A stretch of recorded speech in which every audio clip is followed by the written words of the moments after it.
Hey guys, what's going on today? BOJoeKO here, and welcome back to our Columbus Blue Jackets GM mode, which unfortunately today is not going to be a live episode. So I should first off start by explaining what happened with the whole for the next couple episodes of GM mode. So as you guys, I'll show the kind of highlights from episode number 55, and in the background you guys can see I'll be picking up the backup goaltender in this episode, and then we do our regular season simulation. But I kind of should explain what happened. So for those of you guys that do not know, I recently updated to the Elgato from the HD PVR about I don't know, maybe a month ago. And also, I updated the new software that came with the Elgato just recently. I know there came a update a couple of days ago or something like that, where you could update the software to like a 2.0 or somewhat records in like 60 frames per second. You could do all this weird stuff with streaming and whatever. But apparently, when I was doing my game capture recording, and I usually record my audio through a Turtle Beach NL GarageBand, for some odd reason, even on a Mac, apparently, you could still find some problems with the audio software. And for GM modes 55, 56, 57, 58, 59, and 60, because I said there was going to be a bunch of GMO episodes coming up after this. All of them, weirdly enough, slowed down my audio to a point where it dropped the tone in my audio. So instead of sounding like this, as I normally do now, the recording sounded like this. Or I sound like maybe like a 32-year-old man or something like that. So that was really weird. I have to scrap all the audio for those couple episodes, and now I have to re-record all the audio for those episodes and kind of just put them into a clip show kind of deal. So that's what I'm doing for episode 55. At the end of this episode, when we get near the end of it, I'll show you guys what I might have planned for the next couple episodes, and we'll take it from there. But as you guys saw in the beginning of this episode, we traded for the backup goaltender, because that was the one thing that we wanted to do. We picked up Semyon Varlamov from the Colorado Avalanche. He's a little bit up there in age. He wasn't the highest overall backup goaltender that we could have got, but for his trade value, and he still had the good star potential as well. So I decided to pick him up. It was either between him, Niemi, or Pavlik, or Neuwirth, who I was going to pick up, but I ended up going for Varlamov.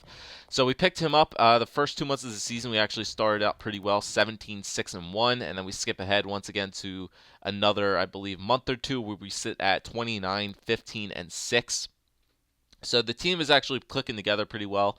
Bobrovsky was getting a lot of points. Sprong was having one hell of a year. Christo was getting a lot of goals as well too. He had 20 goals score after the before the trade deadline, which is really good. He was on pace. He was going to be on pace for a 30-goal season, but what he did at the end of this year was absolutely amazing. So we're just checking out stats right here.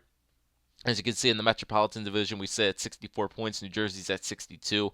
Washington was pretty low below us at 64 points. So it was really just a race for the presidents between Detroit, Columbus, and I believe another two Western Conference teams as well. So it was a pretty close President's Trophy race. But honestly, the team was clicking together pretty well. I think I'm going to show you guys our stats right there. It was Nashville and I think another team. So we're going to be checking out the stats here for the first 4 months, or kind of halfway through the season so far. Yeah, we're already at 50 games played, so this team is actually working together really well. Goals per every game of 3.2, which was the second best in the league, and a goals against average of 2.38.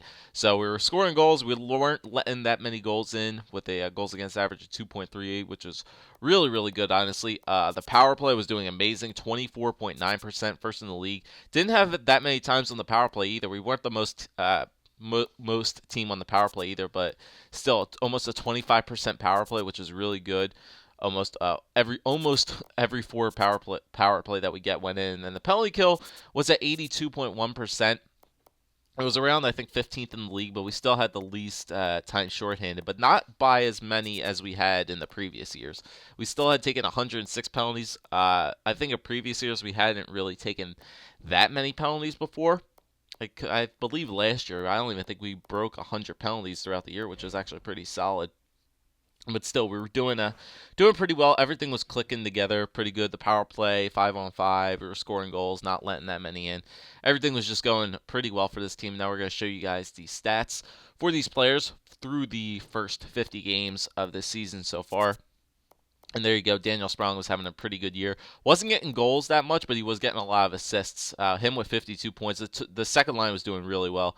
McDavid had 46 so far through 50 games. Johansson had 43. Toffoli had 42. And Patrick Kane had 41. So, as you can see, our top six was doing extremely well. As you guys could clearly see, Christo was a little bit under on the near the 40 points, but he had 34 points with 23 goals, so he was getting the goals getting scored on that second line, no doubt. And then our depth, as it shows there, with Fabry, Tambellini having another great year with 16 or 18 points on the fourth line, which is pretty dang insane for my fourth line guys. And then pluses and minuses, just my third and my fourth line guys were basically minus throughout the whole entire year. And then we go check out the defensemen, especially that we picked up Drew Doughty. Savard with 27, Ekman Larson with 26, Honka had 24, Doughty with 18, Murray had 11, and Bryson Martin had 10. So defense was definitely get it done. Our offensive defensemen were definitely putting some work in.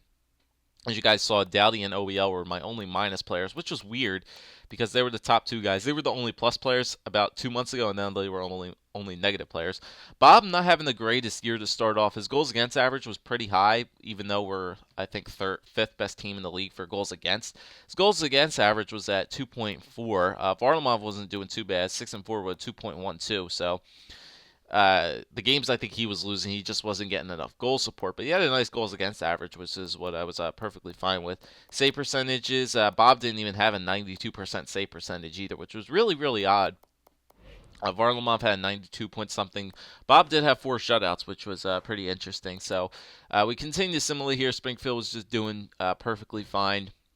And we could continue to simulate past the trade deadline. We got through the trade deadline, didn't have anybody coming at us. And then we get to the waiver pickups here, and Montreal was just dumping off a lot of people. They dumped Dalton Thrower off to a waiver, so I picked him up. Tim Gleason was also on waivers from the Pittsburgh Penguins, so we didn't do anything with him. And we just basically picked up a Dalton Thrower for our minor league team. And then I just continue to simulate all the way to the end of the season. We end up going 50, 20, and 12. As you guys saw, Danny Cristo had a 41-goal season, which was absolutely insane. We won the President's Trophy. We actually ended up beating out Detroit, I believe, in all the Western Conference teams. I was just checking there to see if everybody had played their game, which they did, and we eventually won the Presidents. So save percentage, Bob was in 6th, and he was up there in 3rd for goals against average. So not going to be a Vezina Trophy winning year for Sergei Bobrovsky, but still, he had a decent year. Point totals, Daniel Sprong got up there for points, which is actually pretty cool. He was tied with Jonathan Toews for 3rd in the league for points with 84, so he was above a point-a-game player on the second line, which was absolutely insane.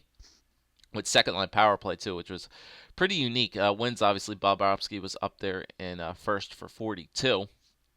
And then when we check out goals up there, Danny Cristo had 41 goals, so he was only 4 off of Reed Boucher and tied for second best in the entire league with Brett Connolly at 41 goals. So Danny Cristo had one hell of a year to bounce back. I don't think he had as many points as he did 2 years ago, but busting out a 41 goal season was actually pretty dang worth. Having McDavid and Sprong next to Cristo really boosted him up to get the goal scoring launched. So that was a really good job that Danny Cristo had this year.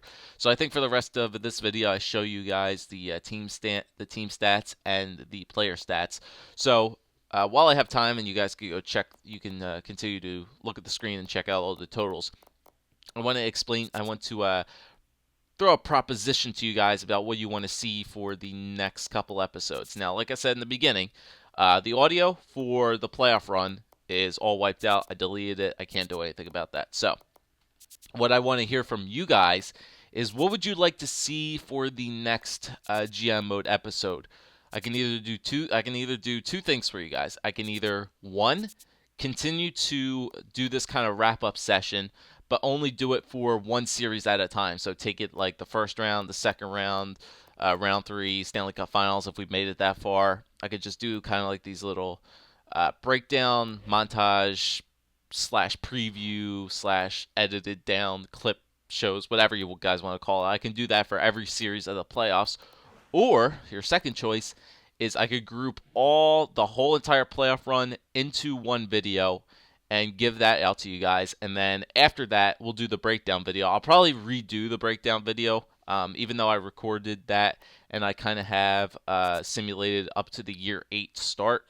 So what I'll basically do is I'll just go through all the moves that I made in the off season in that video, and then just wrap up everything and be done with it. So those are your two choices that you guys have there. You can one continue to have the one playoff series per video, or I could just group the whole entire playoff run in the one video, and then after that video, wrap up the GM mode, and then we'll be ready to. And then I'll get the GM mode vote out for NHL 15, and then you guys can get started on voting for that right away, and hopefully you guys will cast your vote, because I'm looking forward to doing GM mode for NHL 15, whether it be on the next gen or the current gen. I'm not entirely sure.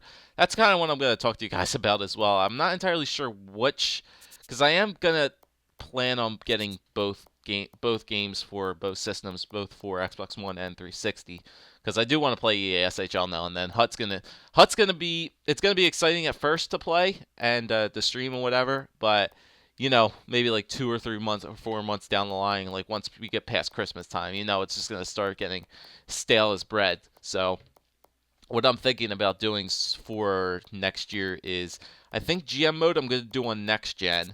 I think Live the Life / be a pro. I'm not entirely sure what I want to do with that yet. I might just do be a pro in the next gen. I'm not entirely sure. Hut's going to be strictly next gen. NHL Moments Live, whatever. EASHL, if I do anything with that, it's going to be on the last gen. And then I don't know if I'm going to do online versus plays or shootouts this year, just because, one, they really don't get the views, and I'd rather put time and effort into something that does get the views. So, obviously just stick to Hut GM mode, and then just general other videos that you guys would like watching. But that's what it is going to be for right now. Hut's going to be next gen. GM mode's going to be next gen. Live the Life, I'm kind of split between what I want to do. If I want to just do be a pro for next gen, or go back to the old one to do Live a Life. And then EASHL will be obviously next gen, or current gen, sorry. So that's what it is. So as you guys can see, we simulated up here. Our first round opponent for this playoff run is going to be up against the Boston Bruins, so a very interesting team. A team that went 41, 31, and 10. So they had a pretty decent record, and they're going to be a pretty tough team to face in the playoffs. They're kind of like a New York Rangers type of team that's going to be difficult to beat. They got some pretty good players on their team. So I'll check out, here's the playoff tree, wrapping it up for you guys. I'll show you guys the playoff matchup. So in the East, Detroit against Ottawa, Florida against Montreal, Columbus against Boston, and New Jersey against New York Rangers. Then the West, Edmonton versus Minnesota, Anaheim versus Calgary, Nashville versus the LA Kings, and the Dallas Stars against the Chicago Blackhawks. So that'll wrap it up basically for this episode of GM Mode, guys. Once again, sorry couldn't be live, but then again, it's not going to be like a 30-minute drag along video. I think this whole entire episode actually did turn out to be 40 minutes, and I had to clip it down. So let me know what you guys want to see for next episode. Once again, do you want still the single playoff type of videos for one series per video, or just group the whole entire playoff run into one video, and we can get that whole entire playoff run done in one video, and we can get moving with the whole entire GM mode wrap up, and then get started on the voting for GM for our NHL 15 GM mode. All right, so let me know what you guys want to see for next episode in the comments down below. Thanks for watching again, guys, and I'll see you guys next time.